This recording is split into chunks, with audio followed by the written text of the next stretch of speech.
Asalamalaikum Indulgers. Welcome back to Ramadan with Iti. It's my favorite time of the year, and I'm so excited to share this year's Ramadan series with you. One of the staples in my household during the month of Ramadan is Sambusa, and today we're going to be making the sheets from scratch as well as the filling. We're going to start off with preparing our dough. Here I have my cake mix and I'm adding some flour, salt and water. All of the measurements will be posted on the screen and in the description of this video. And if you don't have a cake mix, no problem. I will also be demonstrating how to do this manually by hand later on in the video. So you're going to want to use your cake mix for about 8 minutes until your dough comes together, and then you're going to go on to rest it for 30 minutes. Today I have doubled this recipe, so I have done it once in my cake mix and once manually, just for demonstration purposes. One recipe should yield about 15 to 20 sheets. If you choose to prepare your sambusa ahead of time in preparation for Ramadan, it is a great idea to double this recipe or perhaps even triple it. So you're going to want to add all those ingredients into your mixing bowl and start to bring it together with your hands. On a clean work surface, knead the dough with the palm of your hand repeatedly until it all comes together and you no longer see any raw flour. By hand, this took me about 25 minutes to achieve. Cover your dough and allow it to rest for 30 minutes to relax the gluten and make it soft and easy to manipulate. Once your dough has rested, roll it out into a log and portion it into 4 to 5 equal pieces.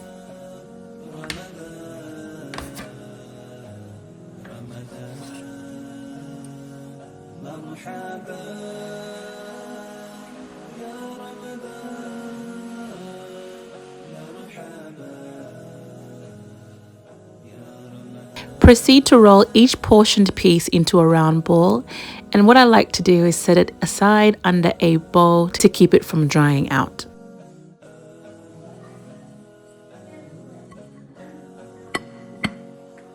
Dust your clean workbench or work surface with some flour and take one of the rounded portions and start to roll it out into a disc.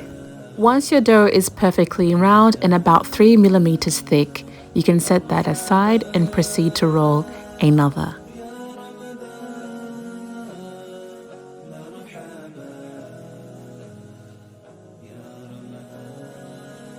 Next, you're going to want to add about a teaspoon of olive oil or any oil of your choice over your dough surface and brush it over completely. Then go ahead and sprinkle some flour over the top. You're going to roll out your second bit of dough just as you did the first one, and then place it on top of the oiled and floured dough you prepared earlier. Repeat this process until all your dough is exhausted, and on your last disc, do not add additional flour or oil.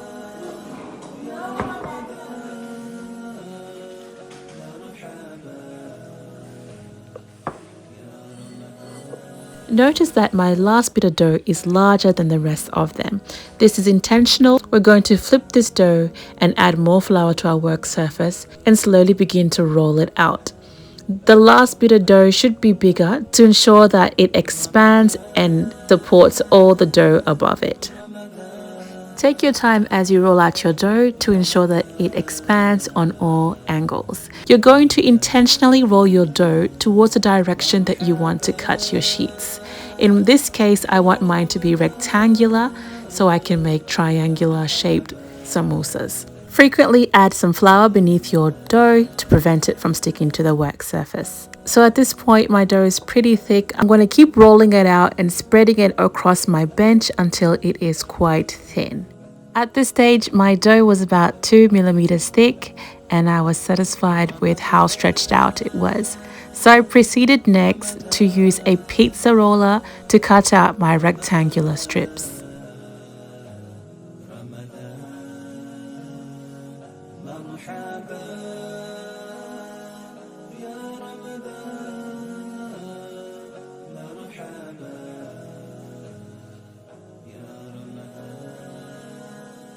Once your sheets are all cut out, use a warm pan to partially cook each side for about 30 seconds.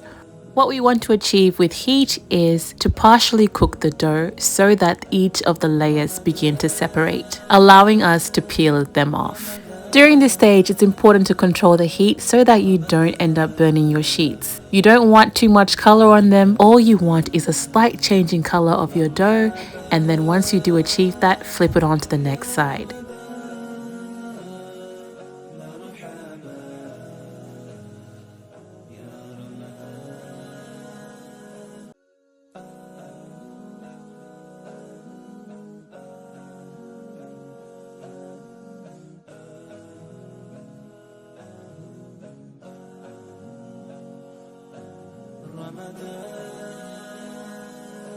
Remove your sheets from the heat, and with a pizza cutter or a sharp knife, cut off the top edge to make sure it is neat, and then proceed to peel your layers off. If you struggle to peel your layers off, this means that you need to use additional heat to separate it and cook it for a few more seconds. There we have our sambusa sheet, transparent and ready to fold and to prepare your sambusas. To enable you to peel off the other layers, keep utilizing your heated skillet or pan until you're able to remove them all.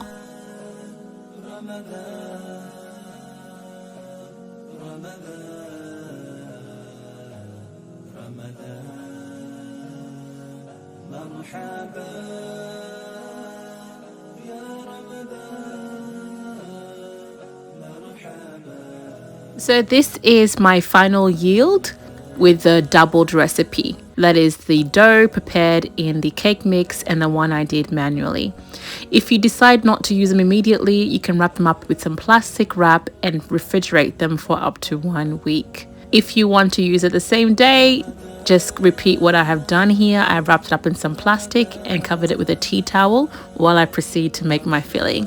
So today we're going to make a Lebanese styled sambusa filling. We're going to sweat some onions with some olive oil until they become translucent, and then we're going to go ahead and add some crushed garlic, about 1 teaspoon. Saute until the garlic is well incorporated before adding your minced meat.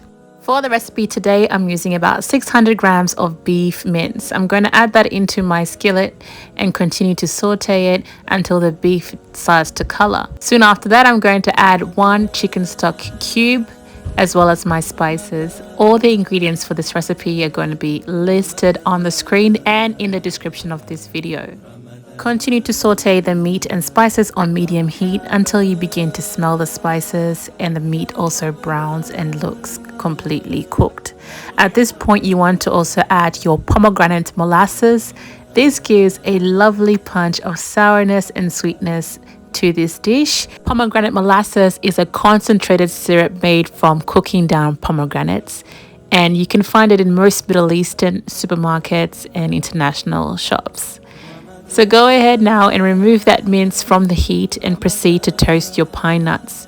You're going to want to toast these pine nuts until they start to develop specks of brown. That's when you know that they are ready.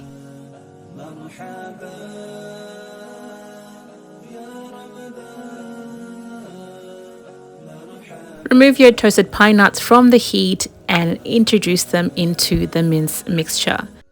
At this stage, the stove is turned off. We're just going to give it a good mix to make sure that the pine nuts are well distributed.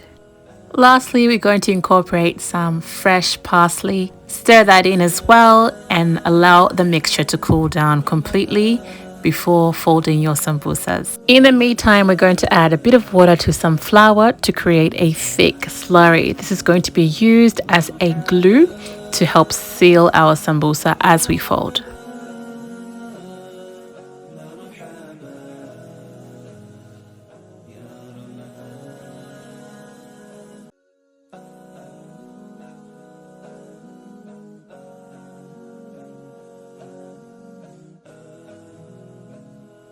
Add about a teaspoon of filling to the bottom of your sambusa, and with the right corner, lift it up to meet the other side of the sheet until you form a triangle. Fold the triangle over until it meets the right side of the sheet. Hold it down and proceed to add more filling until the sambusa is reasonably full. You're going to want to push the filling down and add some of that slurry to help you seal your sambusa. The more sealed your sambusa is, the less chances of it being extremely oily from the inside. Continue to fold the triangle upwards until you reach your point of exhaustion. You can now add more of that glue and then finally fold the sambusa one more time and then seal it up completely. This takes some practice, but with time, I'm sure it's going to be something you don't have to think too much about. I hope you guys are enjoying this video so far. Please hit that like button and subscribe. I would love to have you as a permanent member of this community.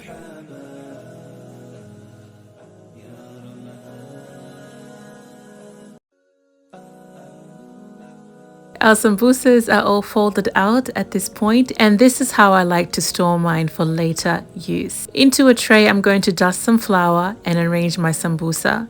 This is going to go into my freezer to make sure that each individual sambusa is frozen. That way, when I add it to a freezer bag, they do not stick together. Making sambusa sheets from scratch is so time consuming, but definitely worth it when it comes to the taste. But if you don't have time to spare, you can always get some store-bought spring roll sheets. They work really well as well. Go ahead and fry your sambusa with some oil of your choice until they are golden and crispy. I hope you enjoyed this one, and I really did enjoy sharing this recipe with all of you. The next day, the sambusa was completely frozen solid. I brushed off any excess flour and then placed them into some freezer bags for storage. Allahumma baligna Ramadan. Ramadan is approaching. May we all fast in good health and iman. Please remember me in your du'as. You will all be in mine. The sambusa was delicious, nice and crunchy, and the filling was moist and delicious. I hope you bring this recipe into your homes this holy month. And inshallah, I'll see you in the next episode of Ramadan with E.T.